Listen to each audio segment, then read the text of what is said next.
Oke, pada kesempatan kali ini kita akan membahas mengenai ziarah kubur, yang mana bagi kaum sebelah, ziarah kubur ini merupakan perbuatan yang khurafat, yang mengacu pada yang condong kepada tahayul, atau mungkin bagi mereka itu perbuatan yang syirik. Nah, jadi pada kesempatan kali ini saya tidak tanggung-tanggung akan ambil langsung dari kitab Ar-Ruh. Ini kitab imamnya, ini pengarangnya ini biasa dinukil oleh kelompok sebelah yang mengkafirkan orang Aswaja itu mengenai ziarah kubur. Jadi ini yang biasa dinukil Ibnul Qayyim Al-Jauziyah, Al-Imam Syamsuddin Abi Abdillah Ibnul Qayyim Al-Jauziyah.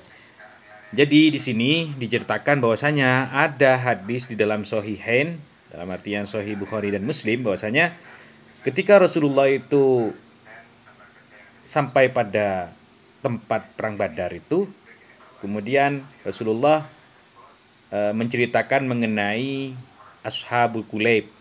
Ashabul Kulaib ini ada 44 orang yang meninggal. Kemudian Rasulullah itu diam di sana, menceritakan mengenai orang-orang yang terlibat dalam perang Badar itu. Kemudian Rasulullah memanggil nama-nama mereka bi asma'ihim, ya fulan bin fulan wa ya fulan bin fulan, hal wajadtum ma wa'adakum rabbukum haqqan, apakah engkau mendapati janji Tuhanmu itu benar-benar ada, begitu. Karena kan kalau kita mati syahid itu kan langsung surga, begitu. Kemudian fa inni wajadtu ma wa'adani rabbi haqqan. Kemudian Rasulullah itu menjawab, mengatakan, aku itu menemukan apa yang dijanjikan Tuhanku itu benar, gitu. Kemudian Umar itu, sahabat Umar kan itu kan kritis orangnya. Jadi Sayyidina Umar itu mengatakan kepada Rasulullah, wahai Rasulullah, mengapa engkau berbicara dengan kaum yang sudah meninggal, sudah jadi bangkai, begitu. Ma tukhatibu min aqwamin jayyifu, begitu katanya Umar. Kemudian Rasulullah menjawab, walladzi ba'atsani bil haqq ma antum bi asma'i bima aqul minhum walakinnahum la yastati'una jawaban. Jadi kamu memang tidak mengerti, tidak mendengar apa yang aku katakan dengan mereka itu, tetapi mereka itu tidak bisa menjawab, begitu. Karena memang sudah meninggal, gitu. Jadi yang mengerti itu cuma Rasulullah. Kemudian apabila kita itu mengantarkan mayit, sejatinya jenazah yang kita hantarkan ke pemakaman terakhir, tempat peristirahatan terakhir itu, alam barzakh, mereka itu mengerti dengan orang-orang yang mengantarkan. Dalam artian dia itu tahu siapa saja yang mengantarkan. Apakah di antara orang-orang yang mengantarkan itu ada anak-anaknya, atau mungkin cucu-cucunya, atau mungkin keturunan-keturunannya. Apakah di antara mereka itu juga ikut mengantarkan, begitu. Jadi misalkan kalau ada seseorang itu tidak mengantarkan orang yang meninggal di antaranya itu, di antara keluarganya, atau mungkin di antara sahabatnya yang meninggal, kita itu tidak mengantarkan, maka mereka itu sejatinya tahu siapa yang tidak mengantarkan, begitu.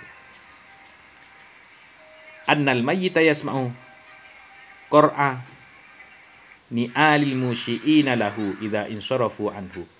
Jadi sampai dengan bunyi suara sandalnya itu mayit itu tahu apabila kita itu sudah beralih dari kubur untuk menuju ke rumah pulang.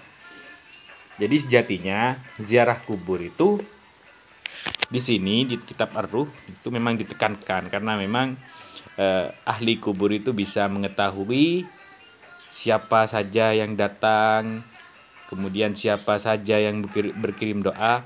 Kemudian di kitab ini, di bagian halaman-halaman selanjutnya itu, bahwasanya ada seorang yang membacakan surat Tabarok kepada saudara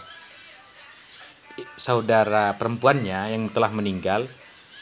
Kemudian suatu waktu ada seseorang yang memimpikan saudarinya yang meninggal itu.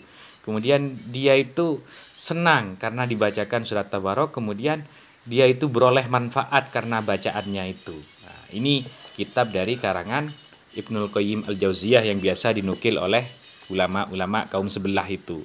Jadi sejatinya ziarah kubur itu yang telah biasa kita lakukan bagi aswaja, katakanlah sunni lah begitu, itu memang ada dalilnya, ada landasannya. Tidak serta merta kita itu mensyirikan Allah dengan kita berziarah kubur, tapi kita itu mendoakan, karena sejatinya doa yang kita panjatkan, bacaan-bacaan yang kita bacakan berupa ayat-ayat Al-Quran dan semacamnya, itu sejatinya sampai pada mayit yang telah kita ziarahi itu. Demikian, salam cerdas. Assalamualaikum warahmatullahi wabarakatuh.